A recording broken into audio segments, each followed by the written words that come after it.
Now it's time for us to get into some entertainment. And joining us in the studio is no other person than Eko Kumson, co-host of the 30 Minutes show on Citi TV. Hey. Yeah, what's up? How are you? I'm doing very fine. Why are you feeling feisty today? Yeah, I'm feeling all good. I'm feeling all, that part. We are not yet in August. Me, I don't even understand. I don't even understand what's You just going want to on. let the cat out of the bag. Oh, Yeah, I mean, I'm looking forward to it. I have like 2 weeks more or 3 weeks. What's today's date? Today's date is 18th. 18th. Okay. So like 2 weeks more technically. Yeah, technically about actually. 2 weeks. We'll be celebrating this month. Yeah. I just can't wait because it's What are you guys going on about? Yeah. All right, so if you don't really understand what's going on What's right going on right now, now, yeah. Kweku's birthday is in the corner. Kweku's birthday is in the corner, Yeah. you know? It's the So 1st of August. all the fans Let's of say Kweku, yeah. get your gifts ready. Guys, it's the 1st We of take August. Momo too. Yeah, it's the 1st of August. So we are looking forward to celebrating Kweku. And he'll be turning some iconic number, yeah? If I say it, people will be like,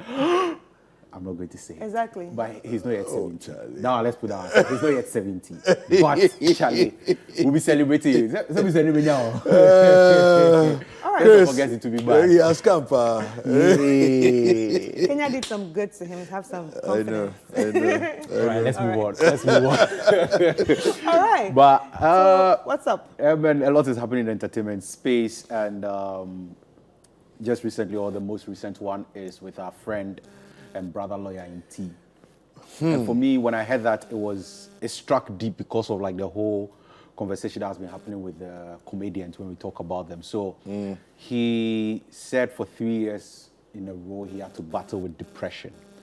And for me, when I hear the whole conversation of depression, it just brings back the whole thing of comedians, they putting laughter on our face, making us laugh and smile, and yet, they now being they're the ones going yeah. through this. And it just hits deep because you take your mind back and you look at our very own brother, Funny Face, what he had to go through with his life and his family, and then now he being a comedian lawyer and also talking about pretty much the same thing. Yeah. It was very, very like disheartening to hear. And for me, it was what he was talking about or what led him to that point is what is of critical importance to me because he said that he actually had set such high goals for himself. When he couldn't attain them, he started now questioning his worth.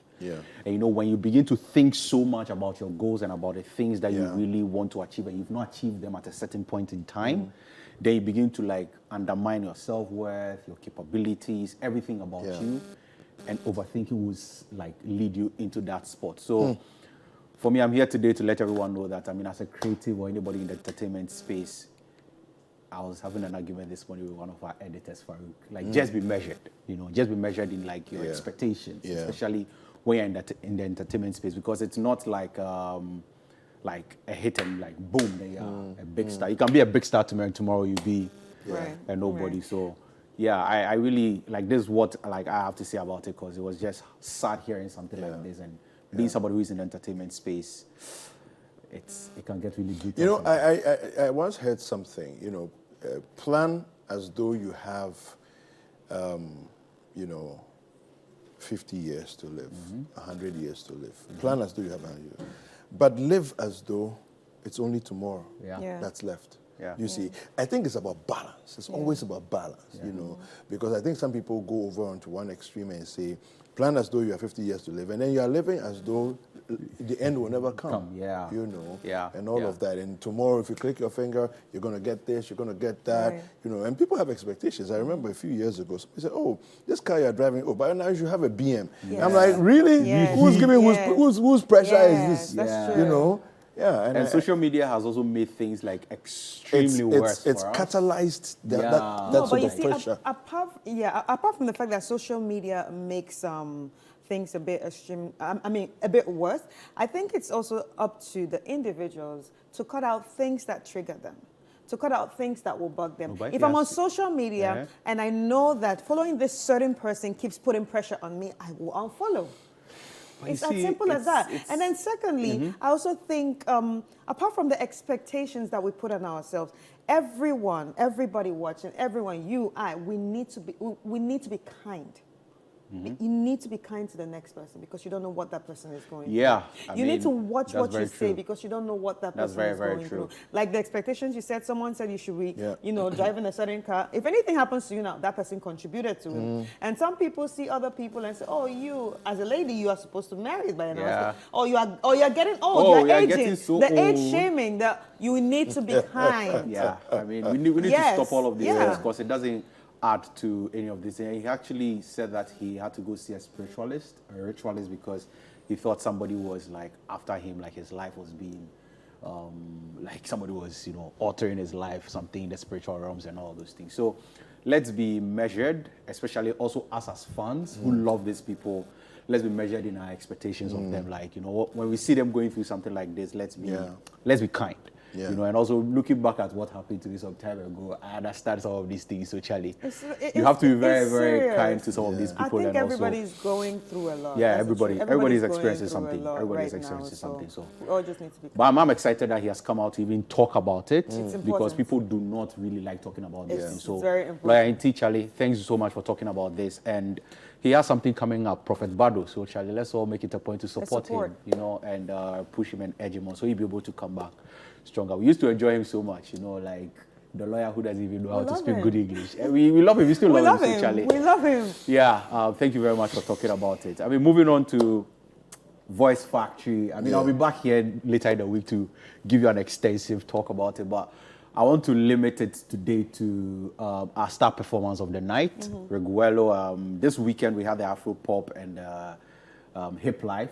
And our guest judge, I mean, none other than the very own Tick. Like it was just beautiful having Tick on set. And I mean, some of the contestants you worked with, they were like, I'm sure there were a lot of intimidations. Like they're feeling like, oh my goodness, am I going to perform in front of this guy? Yeah. So also to our contestants, like right now that you've seen Akwabwa, you've seen Tick, just be expecting. I mean, they saw Abiana before. Yeah, they saw Abiana before. And there's Tick. So be expecting more because maybe the next person could be, I don't know. I'm not going to give it. Who knows? I'm not going to say. But let's check out the star performance. Okay. Reguelo with Mansa by, is it? Who? Mansa. Bisakade. Bisakade. I just went black for a second. Bisakade. Let's enjoy it. Let's take a look.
And you'll be a check on it. Send me home, me down, for me, I'm always here. Mammy, what a me about Sunny Joe. It's in a mum, some mammy. Mumbo tree in the mammy. Oh, Messi and the Sumaminte. Bummies and good, Abba.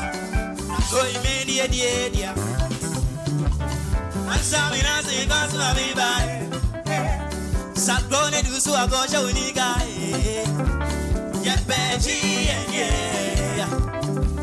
Get bad, where did you? Let's go. Near Banny about you, Banny about you. Come on, you want to Banny about you. Jaja, no Fianija. Come on, you want to Banny about you. Banny about you, Banny about you. Yaki, Amelia, I won't share. Oh, my Chile. Say, private, private.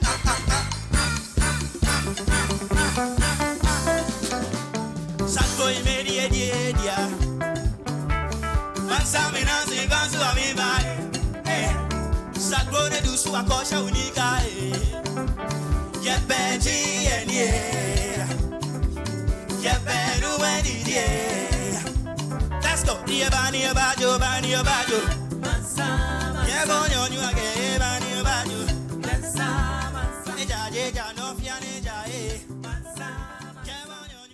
And that was a very energetic performance right there by Rick Wello. Yeah, I mean, this guy he doesn't keep his energy to himself. He's always like exerting his energy on the stage. So that was a good one. And we are looking forward to seeing more from him. But this weekend we have the High Life. Okay. So we're hearing the E.T. Mensahs, the Nanam Pedus, the like, you know, our men of old, all of those, like the men of old, George Darko, the Bracco, all of those people. So I'll be looking forward. I mean, I'll be back here, like I said, to break it down a little bit more for us. Nice. But hey, that's been it for the entertainment. Fantastic. Thank you. Thank you for joining us. Thank you. Sure. Yes, and thank you too for watching Breakfast Daily this morning. It's been an exciting show. He's Eko Kumsen. I'm David Kwekusechi. And I'm Chris Carter. See you tomorrow, same time, right here.